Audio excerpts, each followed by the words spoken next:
Bonjour, tu es prêt pour un nouveau voyage?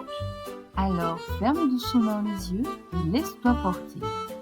Bienvenue dans l'univers de Ambre au pays des rêves. Coexilia, nos livres que souhaite grand mange se trouvent ici. Peux-tu aller le chercher avec les enfants? Car leur aide te sera précieuse. Coexilia n'est pas une coccinelle comme les autres. C'est une coccinelle robot qui est dotée d'une intelligence artificielle. Pour accueillir les enfants, Coexilia déploie ses ailes en aluminium pour laisser la place aux deux enfants afin qu'ils puissent s'installer pour leur mission. Dans la pénombre, les livres étaient à peine visibles. Cachés, les enfants ne voyaient rien. Une odeur de vieux livres envahit les narines des enfants. C'est très sombre ici. Chut! Nous sommes en rayon des choses à dire. Il teste la lumière. Les moifs voient très bien dans le noir. C'est tout noir ici, on n'y voit rien. Comprenant leur difficulté à voir dans l'obscurité, Coexilia leur donna des lunettes adaptées à la vision nocturne. Coexilia ouvrit un tiroir secret et en sortit des lunettes spéciales. Mais pourquoi Chauve-souris livre? Mettez l'élite.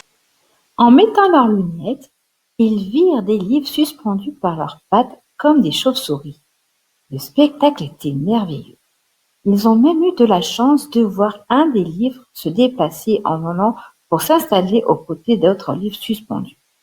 Ambre et Alban avaient des étoiles à la place des yeux. Quelle chance, se disait-il! Quel voyage merveilleux! Ambre enleva ses lunettes pour les reposer. Quand elles tombèrent et par malheur, un énorme bruit retentit, ce qui provoqua le réveil des livres chauves-souris. Coexilia avait entendu le bruit, mais le temps qu'elle réagisse, il était trop tard. Toute la colonie se manifesta en même temps. Affolés par le bruit, les livres suspendus se mirent à voler. Il fallait faire vite avant que les livres chauves-souris ne s'en prennent à eux. Mais hélas, les voilà pourchassés par les livres. Attachez vos ceintures. Nous allons passer en mode grande vitesse. Les enfants ne se firent pas prier et se dépêchèrent d'attacher leurs ceintures. Coexilia passa en mode vitesse lumière, volant sur la droite, puis à gauche, en haut, puis en bas. Elle essayait d'échapper aux attaques des livres chauves-souris. Combien de temps allait durer? Heureusement, une porte était cachée sur la droite.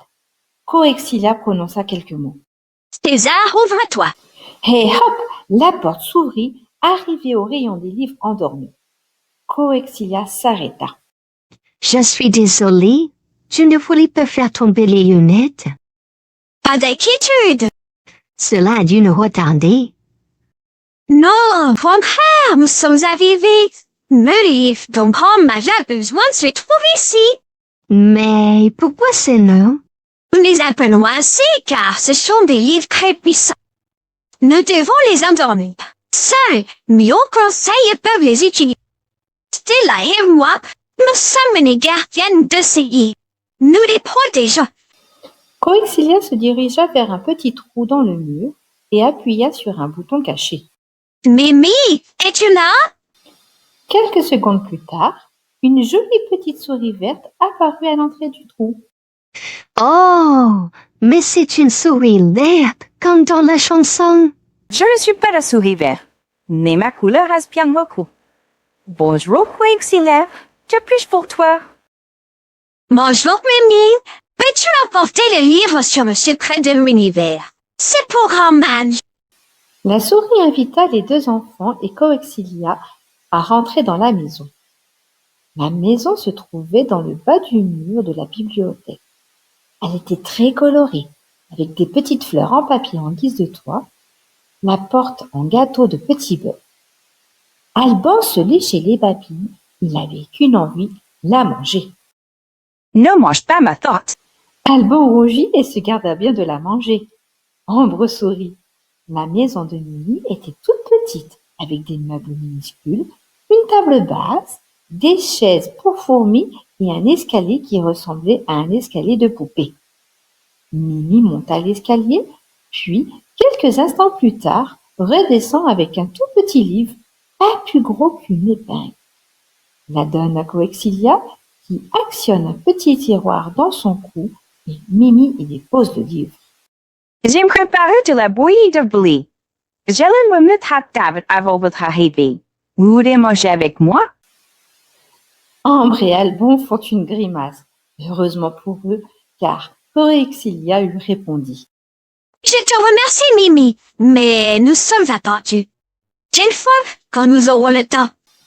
Mimi accompagne ses invités avec regret et leur fait un petit geste avec sa patte pour leur dire au revoir. Les enfants étaient très curieux de lire ce livre mystérieux. Les voilà repartis et comme l'a mentionné Coexilia, les chauves-souris libres s'étaient rendormis. Sans faire de bruit, ils traversèrent leur territoire. Je voulais juste prendre un petit moment pour vous dire quelque chose d'important pour moi. L'histoire d'Ambre que vous découvrez ici en images et en son existe aussi en livre. Si vous avez envie de prolonger l'aventure, elle est disponible sur Amazon.